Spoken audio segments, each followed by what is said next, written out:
Imagina por un momento que de repente todo se apaga. Y no me refiero a las luces de casa, me refiero a todo. Internet, los móviles, el dinero digital, todo se esfuma en un instante. ¿Suena a guión de película de Hollywood, a que sí? Pues bueno, hoy vamos a analizar cómo algo tan lejano como una tormenta en el sol podría, de hecho, provocar justo eso. Es una pregunta que, la verdad, da un poco de vértigo. ¿Cómo es posible que algo que ocurre a 150 millones de kilómetros pueda mandarnos de vuelta a una especie de edad de piedra tecnológica?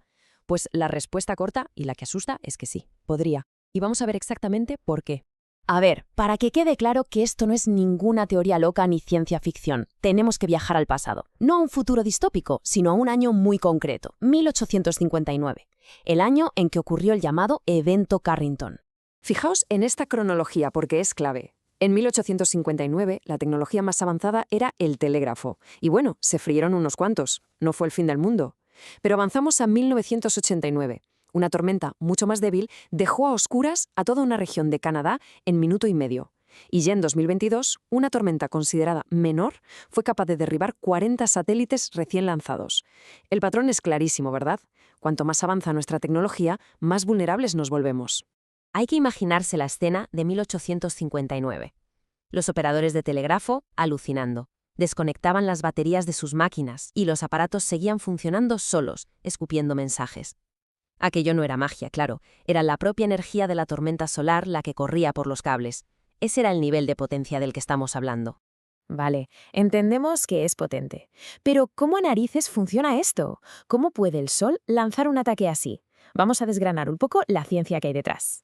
A ver, de vez en cuando el Sol digamos que tiene una especie de eructo cósmico. Lanza al espacio una nube gigantesca de plasma y partículas magnéticas a una velocidad brutal. Si esa nube, esa CME, apunta en dirección a la Tierra, bueno, pues ahí es cuando tenemos un problema. Y sobre todo, muy poco tiempo para reaccionar. El proceso es como el de una bala de cañón. Primero, la erupción, el disparo. Luego, el viaje de esa nube de plasma por el espacio, que nos da unas pocas horas de preaviso. Y finalmente, el impacto. La nube choca contra el escudo magnético de nuestro planeta y esa colisión genera unas corrientes eléctricas brutales aquí abajo en el suelo. Y ahí empieza el verdadero lío. Estas corrientes, las jigs, son como un río invisible de electricidad pura y dura. Y como cualquier río, siempre va a buscar el cauce más fácil para fluir.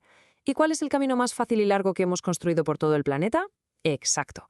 Nuestras redes eléctricas y, sobre todo, nuestros cables de comunicaciones. Se lo hemos puesto en bandeja. Y aquí llegamos al meollo de la cuestión, porque esta vulnerabilidad nos toca en algo que forma parte de nuestra vida de una forma casi existencial: Internet. Aquí está la gran trampa, el dato que lo cambia todo. Todos pensamos que como la fibra óptica transmite luz a través de cristal, pues está a salvo. Y es verdad, al cable de fibra en sí no le pasaría nada. Pero claro, la señal de luz pierde fuerza. Y cada 50 o 150 kilómetros necesita un pequeño aparato que le impulse, un repetidor. ¿Y cómo se alimentan esos repetidores en el fondo del océano? Pues con un cable de cobre que va pegado al de fibra. ¿Y qué es lo que más le gusta a una corriente eléctrica parásita? Un buen cable de cobre. Es que el problema no es solo que se rompan. El problema es que estos cacharritos están en el fondo del mar, a miles de metros de profundidad. Y para llegar hasta ellos y repararlos hacen falta unos barcos súper especializados. ¿Saben cuántos hay? Unos 60. 60 barcos cableros para todo el planeta. Es una auténtica pesadilla logística. Y por si fuera poco, el campo magnético de la Tierra actúa como un embudo, atrae toda esta energía peligrosa y la concentra en los polos. ¿Y dónde están las autopistas de datos más importantes del mundo? ¿Las que conectan Europa y Norteamérica? Pues eso, justo en la diana, la zona de máximo riesgo. Bien, imaginemos qué pasa. Los cables del Atlántico Norte se fríen. ¿Qué ocurre? ¿Que Internet nos va un poco más lento? Ojalá fuera solo eso. No. Ese sería solo el principio, la primera ficha de un dominó gigantesco que empezaría a caer. La primera ficha en caer: el dinero. No el efectivo, sino el dinero digital, el que usamos para todo. Los pagos con tarjeta, las transferencias, la bolsa, todo depende de una red global que necesita Internet y necesita la sincronización de los GPS. Sin eso, el dinero digital sencillamente deja de existir, se congela. La segunda ficha, los suministros, la comida. Los supermercados, hoy en día, no tienen grandes almacenes. Funcionan con un sistema llamado Just in Time, donde todo llega justo cuando se necesita. Es una coreografía perfecta que depende al 100% de Internet. Si la red cae, la música se para. El resultado, se calcula que en 72 horas las estanterías estarían vacías. 3 días. Y la tercera ficha del dominó, una que nos afecta en lo más básico, el agua. Si se vive en un piso, lo más seguro es que el agua no llegue al grifo por gravedad, sino gracias a bombas eléctricas que se gestionan a través de la red. Sin electricidad y sin red de control, el agua simplemente deja de subir. Y lo peor de todo es que esto no se arreglaría en una tarde. Miremos este gráfico. Los componentes críticos que se quemarían, como los grandes transformadores eléctricos, no se compran en una tienda. Se fabrican por encargo y tardan meses, incluso más de un año. No hay un almacén gigante con repuestos. La reparación de los repetidores submarinos, con tan pocos barcos, podría llevar años. Pero bueno, no estaríamos completamente a ciegas. Tendríamos un aviso. El problema es que sería un aviso desesperadamente corto. 13 horas, a veces un poco más, hasta 15. Es el tiempo que tardaría la tormenta en llegar a la Tierra, desde el momento en que la detecta nuestro satélite vigía, el DSOFVR. 13 horas, es todo el margen que tendríamos para avisar y preparar a todo el planeta. Y aquí es donde llega la gran paradoja. Es una locura.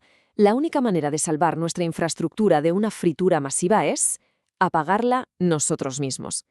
Apagar de forma controlada toda la red eléctrica mundial y los cables principales para que cuando llegue la tormenta no encuentren nada que destruir. Imaginan tener que tomar esa decisión. Apagar el mundo para salvarlo. ¿Y si ocurriera? ¿Cómo serían esos primeros días? Pues el primer día sería de confusión total. Atascos monumentales, sin comunicaciones, pensando que es un apagón normal. Al tercer día, la realidad ya golpearía con fuerza. El dinero en el banco no sirve, las tarjetas son plástico, no se puede comprar nada. Y al cabo de una semana, el aislamiento sería casi total. El mundo se habría encogido al tamaño de nuestro barrio, y la única ventana al exterior sería, con suerte, una vieja radio de onda corta.